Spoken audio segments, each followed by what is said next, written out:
मुख्यमंत्री कमलनाथ मंगलवार को जबलपुर पहुंचे और जहां उन्होंने नर्मदा गौकुंभ के समापन समारोह में हिस्सा लिया। इस दौरान उन्होंने कहा कि भारत की पहचान उसकी आध्यात्मिक शक्ति की वजह से है और हमारे मूल्यों से है। जरूरत इस बात की है कि नई पीढ़ी को हम इस आध्यात्मिक शक्ति से जोड़ें और उन्हें संस्कृत के इन मूल्यों के बारे में जानकारी दें।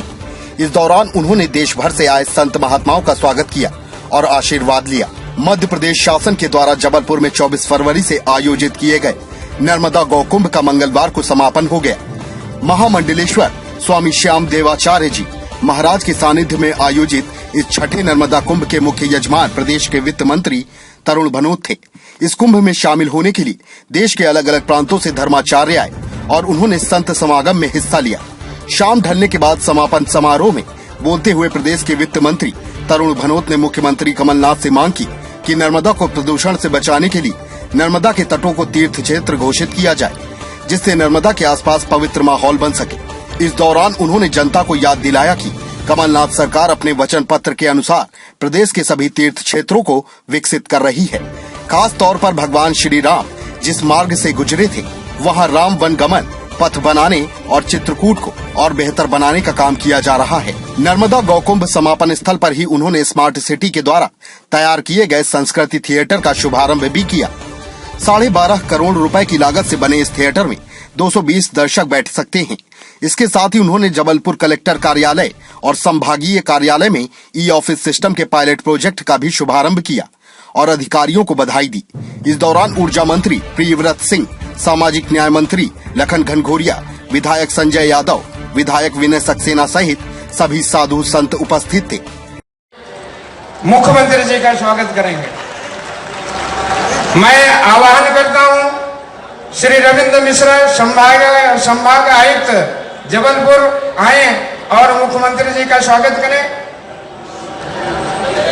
सम्माननीय श्री बीएस चौहान जो इसलिए संभव हो पाया कि यहाँ नर्मदा गौकुंभ का आयोजन हुआ, उनमें बहुत सारी समस्याएं भी माननीय मुख्यमंत्री जी बताई और उसमें से प्रमुख हमारी जो समस्या में तो हमारे धर्म गुरुओं ने बताई, संतों ने बताई। सतना जिले के चित्रकूट से जो बहुत सारे महाराज यहाँ पर उपस्थित हैं, ब्राह्मण वर्ग के लोग यहाँ पर उपस्थित है, साधु समाज के लोग यहाँ पर उपस्थित है। माननीय मुख्यमंत्री जी उन्होंने मेरे सामने एक बात को रखा और उससे निवेदन किया कि जब आप यहाँ पर आज आपका आगमन हो रहा है तो आपके सामने इस बात को जरूर रखूं। उन्होंने ये बताया कि कई प्राचीन और ऐतिहासिक मंदिर सनातन धर्म के जो चित्रकूट में है वो बहुत जर्जर स्थिति में है।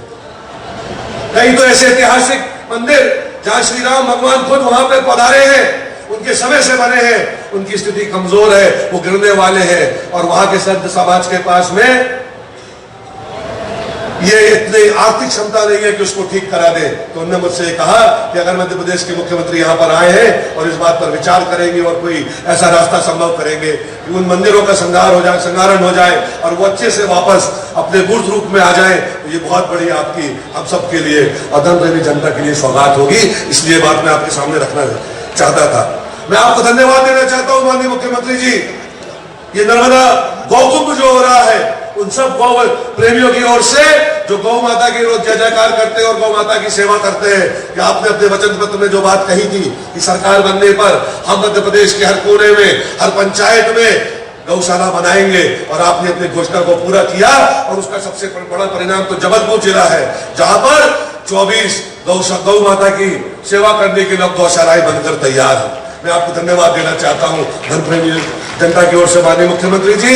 हमारे साथ साथ ये साधु संत समाज की जब हम गौ माता के लिए जो पहले नीति जो पैसा निर्धारित था वो 3 रुपए प्रति गौवंश दिया जाता था उनकी खुराक के लिए, माननीय मुख्यमंत्री जी आपने बढ़ाकर उसको 20 रुपए किया। इसके लिए भी मैं आपका हृदय से धन्यवाद देना चाहता हूं। और साथ में हमारे संत समाज की अपेक्षा है कि गौ माता के रक्षा के लिए आगे और बहुत सारा काम होना चाहिए। मुझे कल सौभाग्य मिला पचपेड़ा से आए हुए महंत जी के आशीर्वाद लेने का और उन्होंने बहुत अच्छी कुछ बातें मुझे बताई और हमारे सामने रखी कि माननीय मुख्यमंत्री जी के सामने भी ये बात रखें। जरूर मैं भोपाल में वो प्रस्ताव बनाकर लेकर आपके सामने आऊंगा।